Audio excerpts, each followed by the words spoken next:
ভাই এটা কি সোফা আনছে? ভাই এটা একটা ইউরোপিয়ান স্টাইলিং সোফা। ওরে ভাই এত সুন্দর সোফা। হ্যাঁ হ্যাঁ ভাই দেখেন কত চমৎকার একটা সোফা। বাপ রে বাপ দেখেন মাথা নষ্ট। মাথা নষ্ট ভাই, কত সুন্দর ডিজাইন করা, এখানে গোল্ডেন কাজ করা আছে, মানে খুবই চমৎকার কম্বিনেশন। ডিজাইনের মধ্যে এমন একটা সোফা কিন্তু ভাই সরাসরি ইউরোপ থেকে। সরাসরি আরো মজার জিনিস দেখাই ভাই। কি ভাই? এই যে গদি খোলা। আরে চমৎকার, ওয়াশ করা যাবে। হ্যাঁ হ্যাঁ হ্যাঁ একদম সলিড ফোমের সোফা এবং খুবই সফট। এটাতে বসেও কিন্তু খুব আরাম, নরম। হ্যাঁ একদম নরম। এই যে দেখেন তুলতুলে এবং আলাদা গদি। আরে আমি ফোম তো দেখাই দিচ্ছি আপনাকে, সলিড।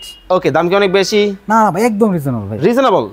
বিস্তারিত জানতে কমেন্ট করুন, স্ক্রিনে দেওয়া নম্বরে যোগাযোগ করুন। চমৎকার, একটা থেকে একটা মাথা নষ্ট। মাথা নষ্ট ভাই। এইটা কি ভাই? ভাই এটাও সেম, এটাও সেম জিনিস ভাই। দেখেন অফ হোয়াইটের মধ্যে, হ্যাঁ অফ হোয়াইটের মধ্যে সোনালী কালার, সোনালী কালারে পাইপিং দেয়া আছে। 2 to 1 একটা চমৎকার সোফা। মাথা নষ্ট প্রাইসে পাই ভাই। এটা কি ভাই? এটাও আরো একটা লাক্সারিয়াস সোফা। এটা খুবই নরম, একটা থেকে একটা নরম। হ্যাঁ এটাও খুবই সফট, এটাও মেহগনি কাঠের এবং এটার গদিও আলাদা করা যাবে। আলাদা করা যাবে। হ্যাঁ এটাও 5। বিস্তারিত জানতে, ডিটেইলস জানতে স্ক্রিনে দেওয়া নম্বরে যোগাযোগ করুন এখনই।